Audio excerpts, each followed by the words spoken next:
Madam గారు తన కుటుంబంలో పెరిగిన వాతావరణం వేరే ఉంది. ఇప్పుడు చాలా మీరు మార్చేశారు. మీరు ఎలా ఫీల్ అవుతారు? మీరు సమాజాన్ని మారుస్తున్నారు. నేను మార్చాను ఆవిడ అంటుంది, కానీ నన్ను ఆవిడ మార్చింది. అది మార్పు ఒకళ్ళ ప్రభావం ఒకళ్ళ మీద ఉంటుంది. భార్య భర్తలు అన్నాక ఉంటుంది, అది బయట ప్రపంచం అలా ఉన్నా. నాకు ఒక నమ్మకం కలిగింది ఏమిటంటే, ఈ కాపురంలో ఈవిడతో ఇన్ని ఏళ్ళుగా చేసిన సంసారంలో మనుషుల్ని మనం ప్రయత్నం చేసి చెప్పి అవసరమైతే కొంచెం కోపడినా పర్వాలేదు, కానీ చలోక్తి ఉపయోగించి కొంచెం అప్పుడప్పుడు చెబుతూ ఉండడం వల్ల మారుతారు అని ఒక నమ్మకం వచ్చిందండి. నేను ఆవిడలోనే గమనిస్తున్నది ఏమిటంటే, ఈ 10 ఏళ్లలో, ఆ 10 ఏళ్ల క్రితం ఆవిడ ఒక అంశం వచ్చినప్పుడు ఎటువంటి వ్యాఖ్యానం చేసేదో అందుకు పూర్తి భిన్నంగా ఉన్నతమైన వ్యాఖ్యానం చేస్తుంది. నేను ఆశ్చర్యపోతున్నాను. 4 రోజుల క్రితం ఆ పుస్తకం ఏదో కఠోపనిషత్తు చదువుతూనో వాళ్ళ ఫ్రెండ్ ఎవరో ఫోన్ చేశారు, ఎవరో ఒక లేడీ, ఏమిటి ఇంకా ఊరికే చస్తోంది, ఈ జన్మలు ఎన్ని జన్మలు ఎత్తాలి ఇక్కడ, ఈ జన్మలు ఇంకా ఎత్తుతూ కూర్చోవడమా, కొడుకులు మనవాళ్ళు అంటూ పని లేకుండాను అని. అదివరకు ఆ ఫ్రెండ్ గురించి అలా మాట్లాడడం నేను చూడలా. ఒకసారి నేనే అంతంత బంధాలు ఉండకూడదని ఆవిడకి చెప్పు అంటే, మీరు ఎలాగే అంటారు సన్యాసిలాగా, ఉండకుండా ఎలా ఉంటాయి అని అన్న ఆవిడ. 4 రోజుల క్రితం నేను చూసి ఇలా ఆశ్చర్యపోయాను. అసలు అవును, ఏమిటి చెప్తే ఎక్కట్లేదు వీళ్ళు వింటున్నారు ప్రవచనాలు, పెద్ద వింటున్నామని చెప్తారు, మళ్ళీను ఎందుకొని పట్టుకుని ఏడవడం ఎందుకు, అలాగే వదిలేచ్చుగా అంది. అది మార్పు. అంటే ఒక 2 ఏళ్ల క్రితం అభిప్రాయానికి ఇప్పటికి మార్పు. నేను అందుకే తరచు ప్రేక్షకులకు చెప్పే మాట, ఊరికే గురువులు సత్సంగాలు అంటూ ఎక్కడికో పోకండి, మీ ఇంట్లో కూర్చొని ఒక పుస్తకం చదవండి, చాలా మార్పు వస్తుంది. పుస్తకం ఏకాంతంగా చదువుతాం, ఇద్దరు కూర్చుని పుస్తకాలు చదవరు కదా, ఇంకా మైండ్ స్టడీ ఎంసెట్లు కావు కదా. ఆధ్యాత్మిక గ్రంథం ఎప్పుడు ఏకాంతంగా, అందులో రాత్రిపూట 9-10 గంటల సమయంలో పెట్టుకుని చదివితే అంతరాత్మ మనల్ని ప్రశ్నిస్తూ ఉంటుంది, ప్రశాంతంగా ఉంటుంది. మీరు ప్రవచనాలు కంటిన్యూస్గా 25 ఏళ్ళ నుంచి ఇస్తున్నారు, సమాజంలో కానీ యువతలో కానీ. మంచి ప్రశ్నే. నాకున్న ఒక నియమం ఏంటంటే, నేను ప్రవచనం అయ్యాక ఖచ్చితంగా ఒక 6 మాటలు నా మనసులో ఉంటాయి, అవి బయటికి చెప్పేవి కాదు, ఎందుకంటే అది ఆత్మ పరీక్ష. ఈ 6 నేను పాటించానా లేదా అనుకుంటాను ఖచ్చితంగా.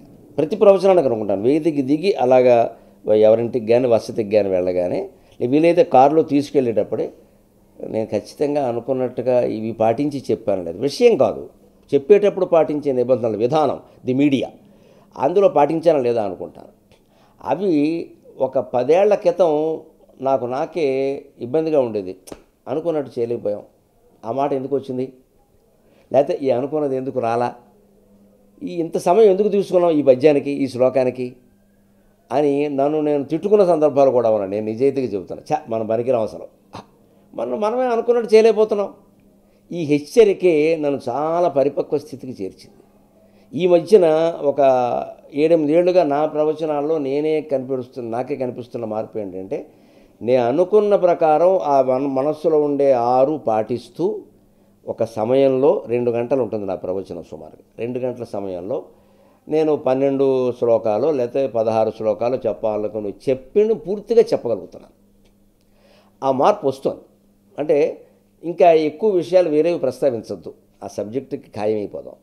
దాంతో అవసరమైంది దాన్ని అవగాహన కావించడం కోసం అవసరమైంది చెబుతాం, దాంట్లోకి వెళ్ళద్దు. ఇక వెడితే ఈ కప్పగంతుల నరసింహశాస్త్రి అయిపోతుంది.